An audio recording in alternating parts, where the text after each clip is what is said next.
പല അർത്ഥതലങ്ങളുള്ള കുറേ ചിത്രങ്ങളുടെയും ശില്പങ്ങളുടെയും നടുവിലാണ് ഞാനിപ്പോൾ നിൽക്കുന്നത്.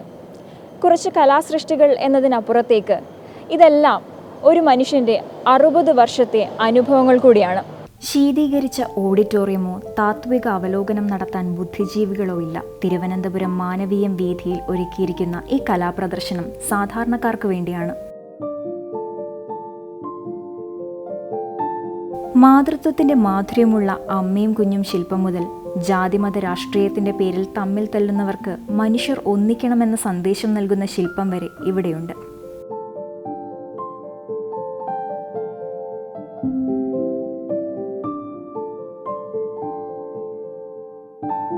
കോവിഡ് കാലത്ത് കേരളക്കര കണ്ടതൊക്കെയും ഈ ശില്പത്തിൽ കാണാനാകും.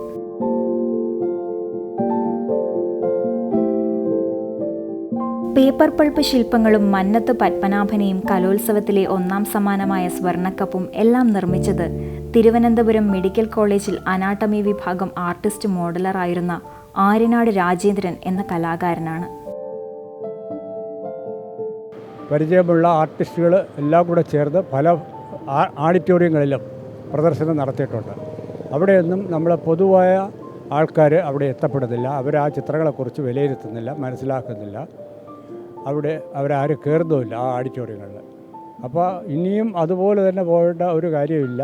നമ്മൾ പൊതുജനം ആൾ കൂടുന്ന ഏരിയയിൽ ഒരു പ്രദർശനം നടത്തി ആളുകളെ കാണിക്കണം എന്നുള്ള ആഗ്രഹം ഉള്ളത് കൊണ്ടാണ് ഞാൻ ഈ മാനവീയ വീഥി തീരുമാനിച്ചത്.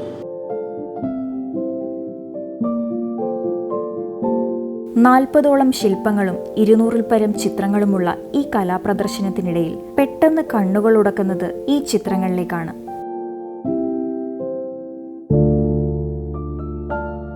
ഈ ചിത്രങ്ങൾ പറയും ആര്യനാട് രാജേന്ദ്രൻ എന്ന ശില്പിയുടെ വിരലുകൾ പോലീസുകാർക്ക് വഴികാട്ടിയതെങ്ങനെയെന്ന്. തലയോട്ടിയിൽ പേപ്പർ പൾപ്പ് ഉപയോഗിച്ച് മുഖം നിർമ്മിച്ച് കേസ് തെളിയിച്ച ആ പഴയ കഥ ആര്യനാട് രാജേന്ദ്രൻ ഇന്നും ഓർമ്മിക്കുന്നു. മരിച്ചു കിടക്കുന്ന തലയോട്ടി എടുത്തു കൊണ്ടുവന്നിട്ട് എന്നെ കാണിച്ചിട്ട് അതിലൊരു രൂപം ഉണ്ടാക്കി തരാൻ കഴിയുമെന്ന് ചോദിച്ചു. ഞാൻ ഉണ്ടാക്കാമെന്ന് പറഞ്ഞു. കാരണം മരിച്ചത് ആരാണെന്ന് തെളിയുന്നില്ല, ആർക്കും പരാതിയില്ല, ഇതാരാണ് ഈ മരിച്ചു കിടക്കുന്നത്.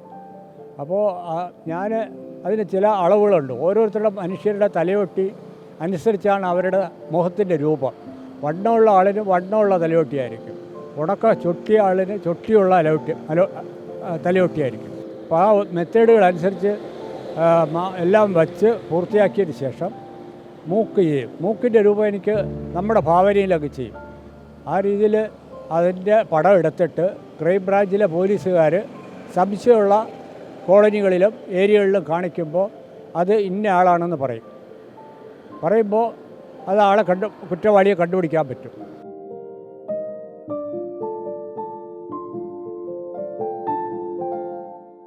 ഒന്ന് തൃപ്പൂണിത്തുറ കായലിൽ കിടന്ന ഗ്രേസി കല്ലിൽ കെട്ടിത്തൂക്കി ഇട്ടേക്കുകയായിരുന്നു. ഒരാഴ്ച 2 ആഴ്ച കഴിഞ്ഞപ്പോൾ അത് പൊങ്ങി വന്നു. അവളുടെ എസ് സി കൊണ്ടുവന്ന് ഇതുപോലെ ചെയ്തു കൊടുത്തു. അത് ആ തെരുവിൽ കാണിച്ചപ്പോൾ ഇത് ഗ്രേസിയാണ്, ഇവിടെ ഇല്ല, ബോംബെയിലാണ്, ഈ നാട്ടിൽ നിന്നൊക്കെ ഒരുപാട് കാലമായി പോയിട്ടെന്ന് പറഞ്ഞു. അപ്പോൾ അതിനെക്കുറിച്ച് വീണ്ടും പോലീസുകാർ അന്വേഷിച്ചപ്പോൾ അവൾ ബസ് സ്റ്റാൻഡിൽ വന്ന് ഇറങ്ങിയെന്നും അവിടെ നിന്നൊരു ടാക്സിക്കാരെ കൂട്ടിക്കൊണ്ടുപോയെന്നും അവളെ രാത്രിയിൽ കൊണ്ടുപോയി അവളുടെ കഴുത്തിൽ കിടന്ന ആഭരണം എല്ലാം പറിച്ചെടുത്തു, പിന്നെ അവളെ കെട്ടി കായലിലിട്ടിരുന്നതാണ് സംഭവം. പക്ഷേ അയാളെ പിടിച്ചപ്പോൾ അയാൾ പറയുന്നത് ഞാൻ ഇങ്ങനെയൊക്കെ ചെയ്തത് ശരി തന്നെ, പക്ഷേ അവളിട്ടിരുന്ന സ്വർണ്ണമൊക്കെ മുക്കുവണ്ണമായിരുന്നു, ഒറിജിനൽ സ്വർണ്ണം അല്ലായിരുന്നു. പക്ഷേ ആ സ്വർണത്തിൻ്റെ മോഹം കൊണ്ടാണ് അയാൾ അത് ചെയ്തു എന്നാണ് അയാൾ പറയുന്നത്. മറ്റ് 2 കേസുകളിലും ആളെ അറിഞ്ഞു. പക്ഷേ ആ കാലഘട്ടത്തിൽ പിന്നെ അത്തരം മുമ്പോട്ടുള്ള നടപടികളൊന്നും ആയില്ല. ഒരു കലാകാരൻ്റെ 60 വർഷത്തെ അനുഭവങ്ങളുടെ കഥയാണ് ഈ ശില്പങ്ങൾക്ക് പറയാനുള്ളത്. ക്യാമറമാൻ ചന്ദ്രൻ ആര്യനാടിനൊപ്പം ലക്ഷ്മി രേണുക, M5 ന്യൂസ്, തിരുവനന്തപുരം.